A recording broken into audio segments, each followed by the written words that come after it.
Salut, c'est Aurélien de Salsa Flub. Tu as envie de savoir danser la salsa cubaine, mais avant de te lancer et de payer des cours avec ton prof de ta région, soit des cours collectifs, soit des cours particuliers, tu as envie de connaître un peu ce que c'est la salsa cubaine et tu as envie de savoir où est-ce qu'il faut que tu te diriges. Eh bien, dis-toi que tu es tombé sur la bonne vidéo, car tu vas voir ici pourquoi tu devrais te mettre à la salsa cubaine et à la fin, tu vas même déjà connaître tes premiers pas de salsa. D'ailleurs, si tu es un mordu de salsa ou alors que tu es sûr que tu veux te mettre à la salsa cubaine cette année, tu as juste à te cliquer ici, là, c'est le petit bouton s'abonner, comme ça tu es sûr de ne louper aucun contenu à propos de la salsa cubaine. Alors déjà, première question, pourquoi se mettre à la salsa cubaine?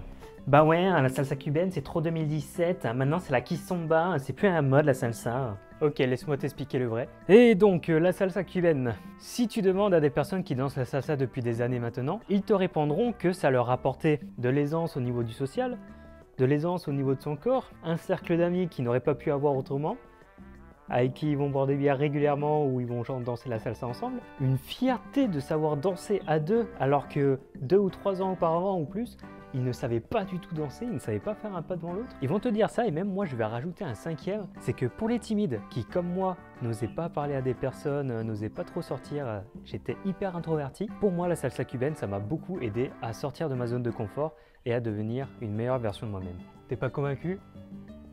Je te mets au défi de faire 4 mois de salsa cubaine et de revenir ici pour me dire ce que tu en as pensé. Dans tous les cas, pour le reste, tu as envie d'apprendre à danser, mais tu ne sais pas encore trop comment appréhender la chose. Dans tous les cas, pour t'améliorer, tu auras besoin d'un prof. Moi, ce que je propose, c'est aussi de mon côté, c'est des formations en ligne. Donc, tu pourras t'améliorer directement en ligne. Tu as le lien qui est en description pour t'inscrire et recevoir toutes mes offres, c'est-à-dire cours, formations, événements et bien sûr pas mal de conseils gratuits pour savoir comment danser. Je conseille aussi d'avoir un prof en physique. Pourquoi? Parce que le fait d'avoir un prof directement en physique, on a des élèves avec qui on peut travailler ensemble, un prof qui peut te corriger sur la posture et un cercle social avec qui tu peux grandir et t'améliorer dans la salsa. Je te propose de voir directement les bases, comment danser la salsa ensemble. On va regarder ensemble tout de suite. Et oui, c'est un petit cours pratique maintenant. Ne t'inquiète pas, ça reste dans le divertissement. Mais si tu le fais avec moi, ça prouve à quel point tu as envie de danser la salsa cubaine. Et donc là, ce qu'on va voir ensemble, c'est déjà les bonnes bases pour pouvoir aller plus loin dans la salsa cubaine. La salsa cubaine, ça se danse à deux. Mais pour les pas de base, tu as besoin d'être seul pour les travailler. Fini les moments où tu te sens ridicule quand tu danses en soirée ou tu es comme ça. On va regarder ensemble ce que j'appelle le mambo, c'est-à-dire le pas de base de la salsa en général, que ce soit salsa cubaine ou salsa porto. Le mambo, ça fait ça. Et 1, 2, 3... Et 5, 6, 7, et 1, 2, et 3, et 5, 6, 7. Ah mais du coup la musique cubaine ça se danse sur 7 temps? Alors non, ça se danse pas sur les 7 temps, ça se danse sur 8 temps. Sauf que le 4 et le 8 sont des temps qu'on appelle morts, ou des temps longs. 1, 2, 3, 4 et 5, 6, 7, 8. Donc ça se danse sur 8 temps. Une mesure, c'est égal à 8 temps. Ça on verra après. Pour refaire ça ensemble, je monte mes fesses pour bien l'expliquer. Le pas de base, on va commencer par le 1, 2, 3. Le 1, on met le pied gauche en avant. Et 1. Allez, avec moi. Allez, allez. Ok. Et 1, tu l'as mis en avant. Le 2, c'est le pied droit. On va faire gauche, droite, gauche. C'est toujours en alternance. On ne fait jamais 2 fois le gauche ou 2 fois le droit. Donc, pied gauche, 1. 2 sur place. Donc, 1, 2, le 2 sur place, et le gauche il revient, 3, on revient. Donc, ensemble, 3, 4, gauche, et 1, 2, 3. Encore une fois, 3, 4, et 1, et 2, et 3. Ok, j'avance un peu pour bien que tu vois mes pépettes. Donc, on a fait 1, 2, 3. Et bien là, on va faire pareil, mais en différent, et pas sur les mêmes temps. Donc on a fait 1, 2, 3. Là, on commence par le pied droit. 5 en arrière cette fois-ci.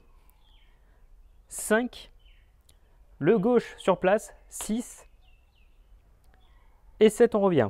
Et bien sûr, entre les 3 premiers pas et les 3 deuxièmes pas, il y a une petite pause. Donc pied gauche en avant. Et 1, 2, 3. Pause en arrière. 1, 5, 6, 7. Le tout bien formé, ça donne ensemble 3, 4 et 1, 2, 3 et 5, 6, 7 et 1, 2, 3 et 5, 6, 7. Et ben voilà, tu y arrives. Hop, hop, hop, hop, remonte pour voir. Ok. 1, 2, 3, 5, 6, 7. 1, 2, 3, 5, 6, Ok. Important, première erreur. Comme tu l'as vu, il faut bien poser ses pas. Quand on danse, il ne faut pas juste marquer comme ça.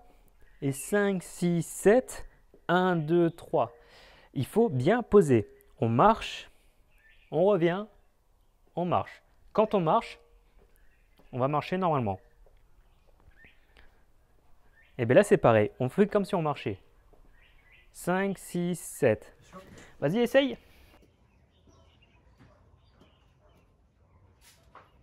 Un, 2, 3, 5, 6, 7. 1, 2, 3 et 5, 6, 7. Ah, tu vois, c'est mieux. Mais encore une petite erreur. Toujours pareil, quand on marche, on reste droit. On évite de marcher comme ça ou comme ceci. Dans la danse, ça va être pareil. On va éviter de faire trop de refioritures avec son corps. Le haut du corps va rester naturel, droit. C'est-à-dire que quand on va danser, on va éviter de mettre le poing en avant, puis le poing en arrière. Ou l'épaule en avant, comme ça. Ça, c'est pas de la danse. Les épaules, on les garde droits, naturels, relâchés. Le corps droit, le plus droit possible. Et à partir de ça, on y va et on fait juste l'épée comme si on marchait. 1, 2, 3 et 5, 6, 7. Et... Allez, montre-nous maintenant. Ridiculise-toi bien.